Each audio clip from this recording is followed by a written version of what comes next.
Hello there, guys. How are we all doing today? We have been kindly gifted an interview with Biscu, the coach of Viperio. Very kindly joined us for a short little question session to see how the team's doing, how he's doing. But yeah. Firstly, the first question for you is obviously you guys, you know, you're 3-0 currently this season. You've got yourselves into playoffs in past seasons. Do you think this is going to be another situation where you get yourself to playoffs and maybe even get yourself one step further? Yeah, no, this is definitely a season we're looking to get playoffs again, and like you said, it's one of those seasons where we're also looking to take a step further and make a better showing in the playoffs than we have previously. Obviously, you guys have sort of left your games quite late in the SCL to actually play your final games. Do you think that sort of helps or hinders you? Because obviously, you get a bit of a lay of the land. You get an understanding of where a lot of other teams are and where you're sort of going to need to finish roughly. Does that potentially add any pressure, sort of knowing you need to win this amount of games or whatever? Well, I guess it would if that was our mindset as a team. But our mindset as a team is like we think we're going to win every game. We expect to win every game, regardless of the opponent. We go into every game thinking that and believe in that and having the confidence to do that. So it doesn't matter to us whether our games are all in 1 week and the season's finished or it takes us a month to do it. The reason that we opted for that was realistically we just needed a little bit more time to work on the team since we made some roster changes, some big ones. So that's the only reason that sort of went for us. I guess it is somewhat advantageous since you can see, who's going to be in playoffs, and if you leave it really late, you might get some forfeit wins or something like that, I guess. But no, it certainly wasn't an intentional strategy or anything like that.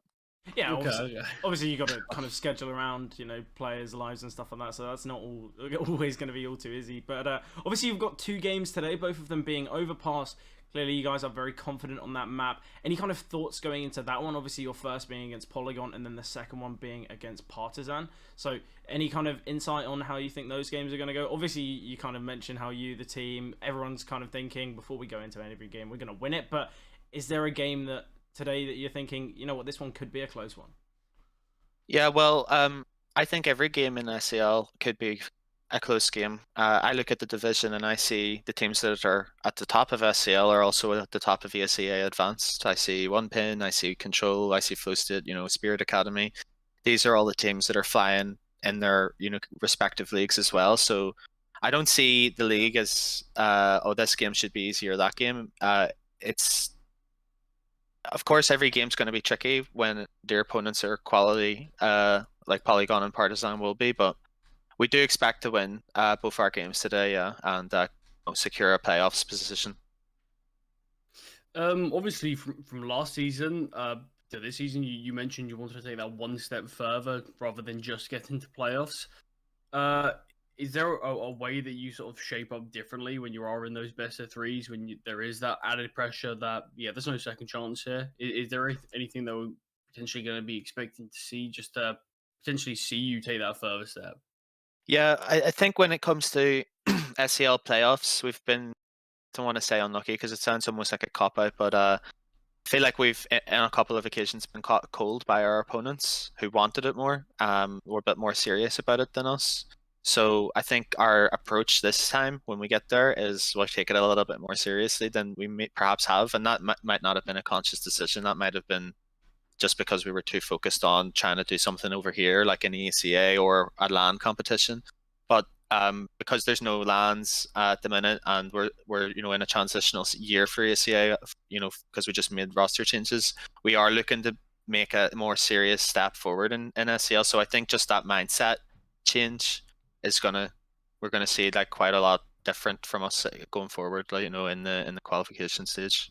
It was definitely, it's clear to see that you guys have got that confidence. You've made some changes, but look how you're doing so far. But something to mention, obviously, you kind of look at the in-depth stats of the team. I'd say your side is looking a little bit different to some others. Sometimes you'll have maybe 2, 3 stars and then kind of the supportive players, but it's clear to see the kill department alone, everyone's a fragger, everyone's a clinical player. And is that something that you consciously decided to try and like mold as a unit, or was it something that just, seemed to happen? Because having everyone who can just be that dominant factor is really going to inflict a lot of kind of fear into your opponent's minds and their eyes. And is that something that before you kind of built this team, was that something that you tried to focus upon, or was it something that just like quite luckily happened? I think that's a product of the team becoming better, and not necessarily us having better mechanical players. I'm not saying that the players we've got now aren't as good or better than the players we had previously, but what I'm trying to say is that since we've made the roster changes, we've been able to, we're a much better team. The team is much better. The team plays together much better. And when the team plays better, behind that same philosophy and everyone's on the same page, everyone plays better. So the stat that you read to me there was everyone's looking like a dangerous fragger. That's because the team's playing better. That's not because everyone's an individual monster or something like that.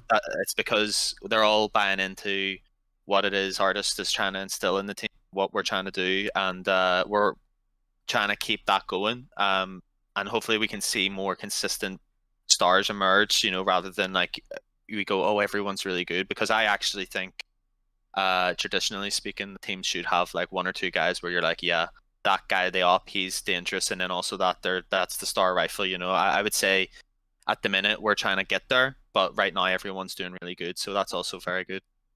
Thank you very much, Biscu, for joining us today. That has been an absolutely amazing interview with you. A lot of insight about the team, about the roster, how you guys are feeling, not only going into today's games, but also the matches later on. But yeah, thank you again, and best of luck in your kind of next couple games. Thank you for having me.